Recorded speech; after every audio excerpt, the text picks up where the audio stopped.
Good morning and again welcome back to my daily blog. তো আজকে তোমাদের সাথে একদম ফাইনাল দিনের ব্লগটা শেয়ার করব।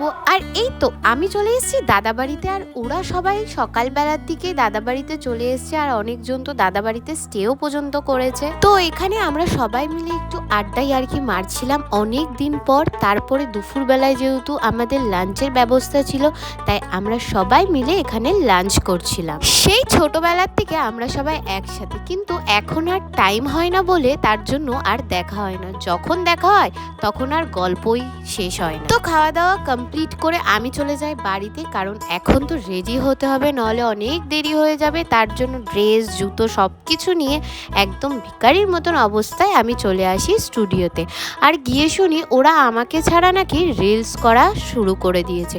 তো সেজন্য আমার তো চয়নের সাথে ঝগড়া হয়ে যায়। তার জন্য আমি খুবই রাগ করেছি। এখানে চয়ন আমাকে একটু মানানোর চেষ্টা করছিল। তো তার মধ্যেই চলে আসে স্বর্ণাদি ও বাঁধনদা দাদাদেরকে গিফট দেওয়ার জন্য। তাই দিদিয়া রেডি হতে হতেই গিফটটাকে আনপ্যাক করছিল।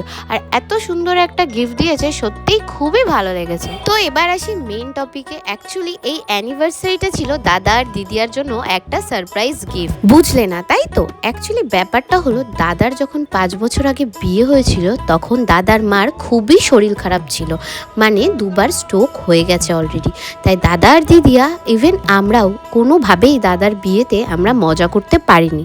তো এই প্ল্যানটা আমার আর চয়নেরই ছিল যে আমরা সবাই মিলে একটা দাদাকে সারপ্রাইজ গিফট করব। খুবই অল্প মানুষ আর বড় কয়েকজন স্টুডেন্ট মিলে আমরা এই আয়োজনটা করেছিলাম। আর বড় দায়িত্বগুলো সেটা আমি আর চয়নি ভাগ করে নিয়েছিলাম। আমার দাদা হলেও সে কিন্তু আমার নাচের গুরু, সেই জিনিসটা আমি মনে রেখেছিলাম।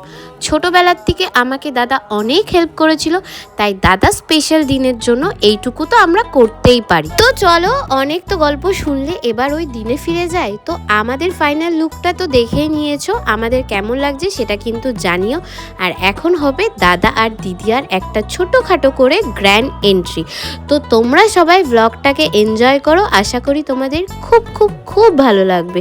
তো চলো শুরু করা যাক। আমাদের মধ্যে আজকে এসেছেন আমাদের আজকের ব্রাইড চন্দ্র সাহা এবং আমাদের আজকের গ্রুপ।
নাচ ছাড়া তো আমাদের কোনো কিছু কমপ্লিট হবে না।